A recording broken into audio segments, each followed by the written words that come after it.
This is the landing page in the regulatory portal for the Apply for an Australian Financial Services Licence transaction. It outlines the purpose of the transaction and the documents that you will need to attach as part of your application. It also contains links to the relevant fees and regulatory guides.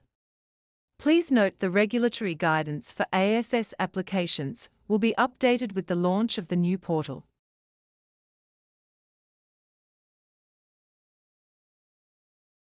This page outlines the submitter details. The submitter is the person who is logged into the regulatory portal. If the submitter is not the same as the person or entity applying for the license, then, in the next section, you will also be asked to provide the applicant's details. Here you can enter the applicant's details. The questions presented depend on the type of applicant.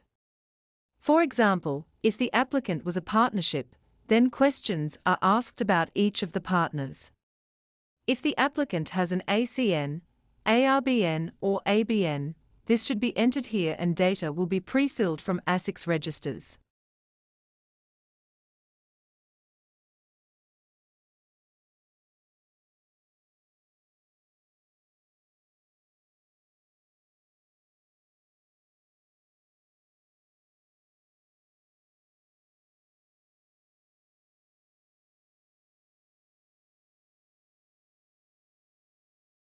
The applicant can enter one or more registered business names.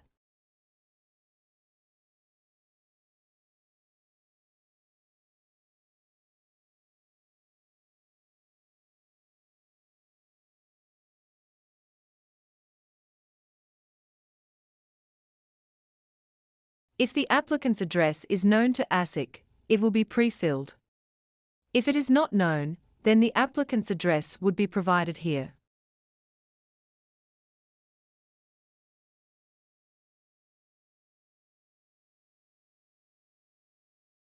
In this section, any controlling entities of the applicant, including individuals, are to be declared. It is possible to add multiple controlling entities. For each controlling entity, you will be asked whether they are an individual, body corporate, or other. The details requested for each will depend on the type of controlling entity.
In this section, it's possible to nominate a controlling entity as an ultimate controller. This will be selected from the controlling entities that were added in the previous section.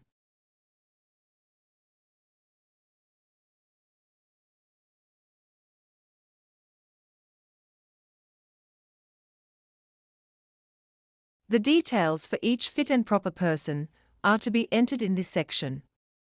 Where these people are known to ASIC, such as a director of an entity, their details will be pre-filled.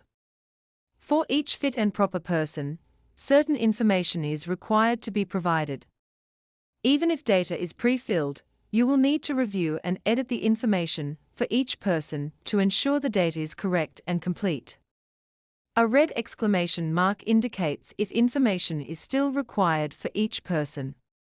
You can add additional fit and proper persons if the system has not automatically identified all the necessary people.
In this section, the type of license being applied for is selected.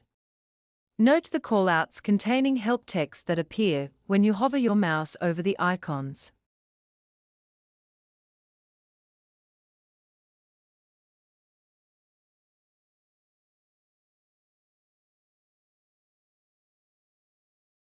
Now the system asks for the type of financial services that the applicant proposes to offer, as well as the client type for each of these services. ASIC now provides the ability to limit certain financial services or products to specific client types.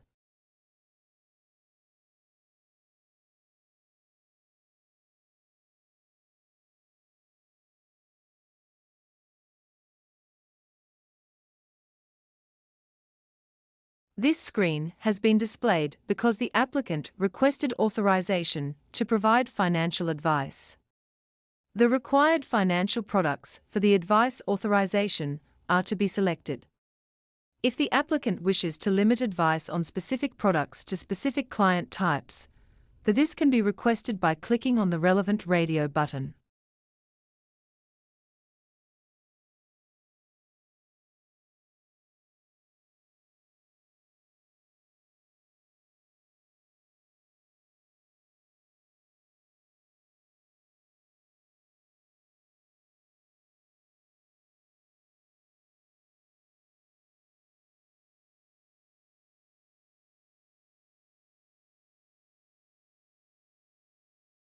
Similarly, this screen has been displayed because the applicant requested authorization to deal in financial products. Multiple types of dealing can be selected, including a combination of dealing and arranging to deal in financial products.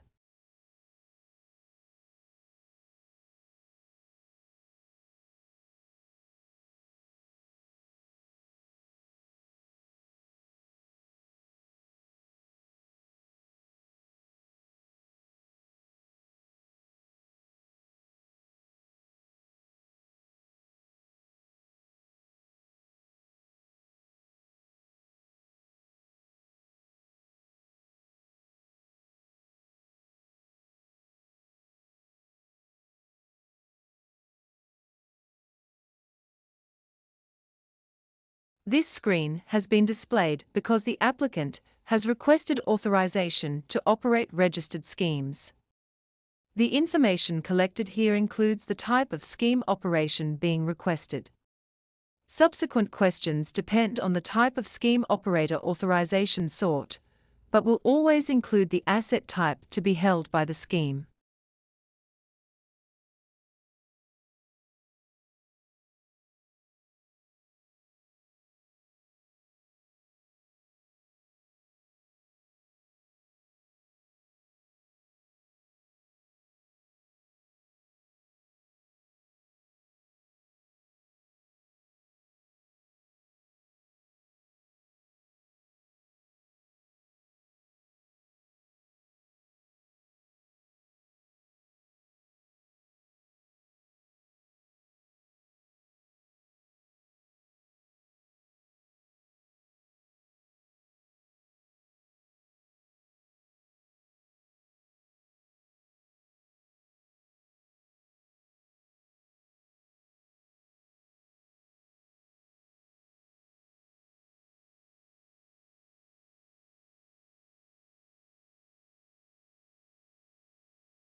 By asking questions about whether the applicant is APRA regulated, the system is then able to appropriately tailor later sections of the application.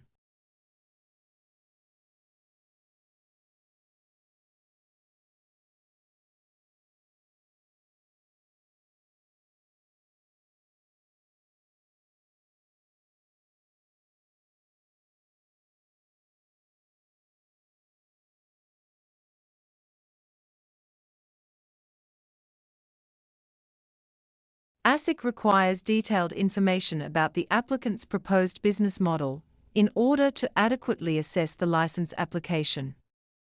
The questions in this section are similar to those in the A5 business description document, which was requested as part of the old application approach. An organization chart is required to be uploaded on this page, and other supporting documents can also be uploaded to explain any complex business models. In this example, additional questions have been displayed on this page because the applicant has requested to operate registered schemes.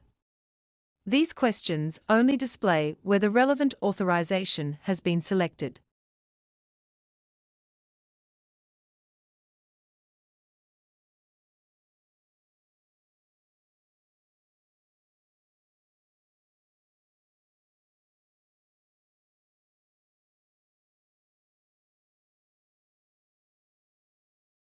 These yes/no questions help generate the appropriate license conditions for an applicant.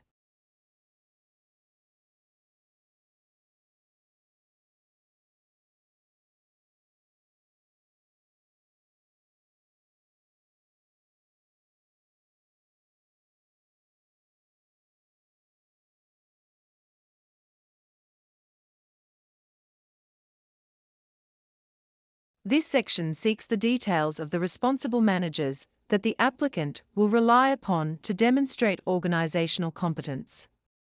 If a responsible manager's personal details have been provided earlier in the application, then the person is available for selection as a responsible manager from the drop-down list.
The information collected about each responsible manager is similar to the old application form.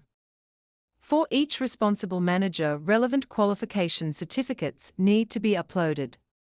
ASIC no longer requires the provision of business references with an application, but ASIC may ask for them during the assessment.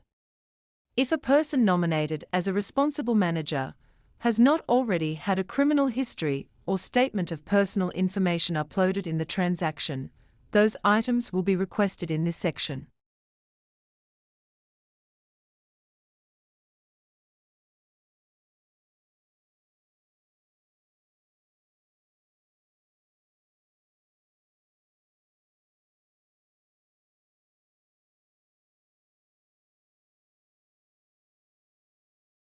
ASIC requires information about the experience of the responsible manager relevant to the authorizations being sought.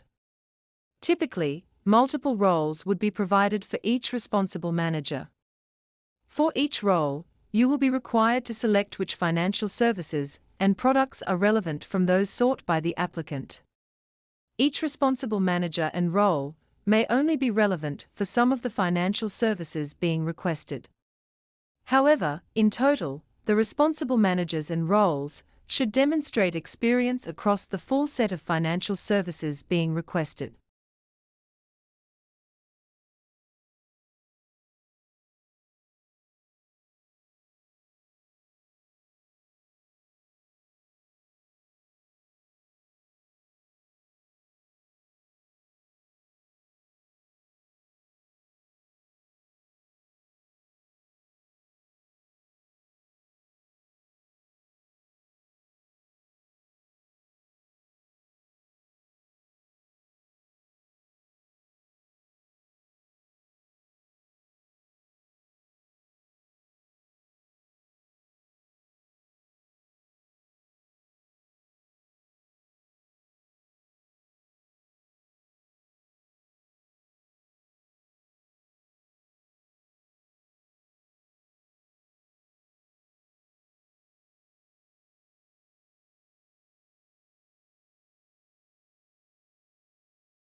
Here, ASIC seeks information about the applicant's proposed policies and procedures.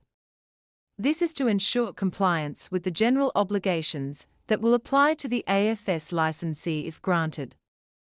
The general obligations displayed here will depend on the applicant's previous answers, particularly if the applicant is APRA regulated and if the applicant is not providing financial services to retail clients. Experienced applicants should be particularly aware that in the Financial Resources section, ASIC is no longer requiring certain proofs to be submitted with the application. If ASIC is minded to approve an application, then financial documents will be requested when a draft license is issued.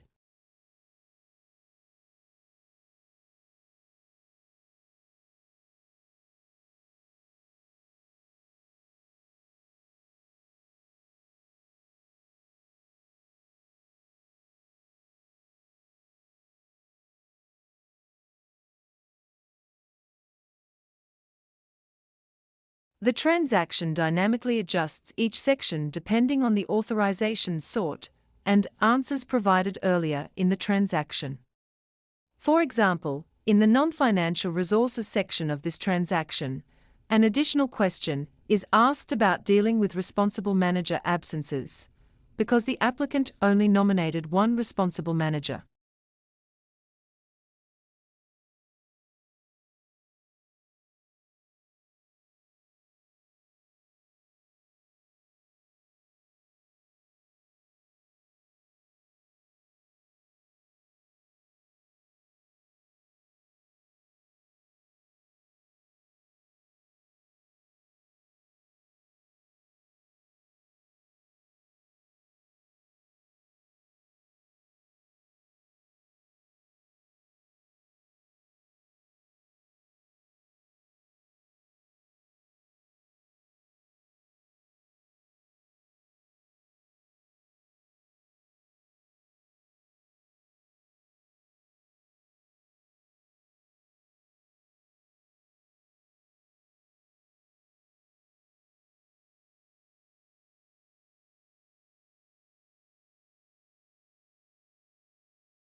The additional information section is used to ask for final supplementary or supporting information required for the application.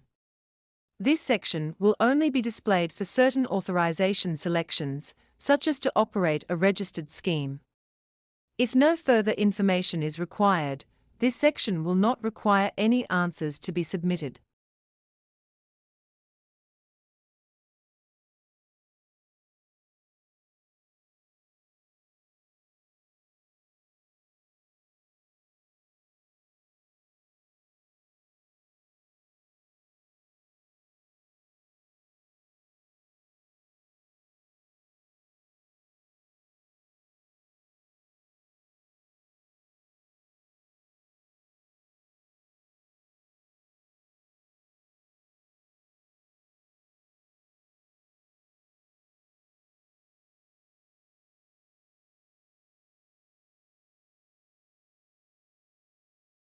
Applicants are required to provide details of the contact person for the application, as well as the proposed ongoing contact for the license.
The review page enables a view of all the questions and answers entered into the transaction. To enhance navigation and readability, it is possible to collapse and expand specific sections, or the entire document.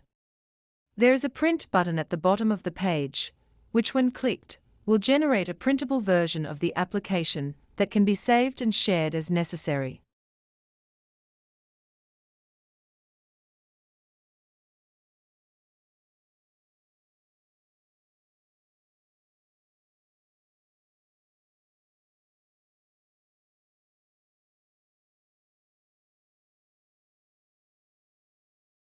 This section will display the fee that is payable for the application. At initial launch of the new portal, functionality to pay the fee directly through the portal will not be available. ASIC will issue an invoice to the applicant for the amount that is displayed. The declaration must be completed before the application is submitted.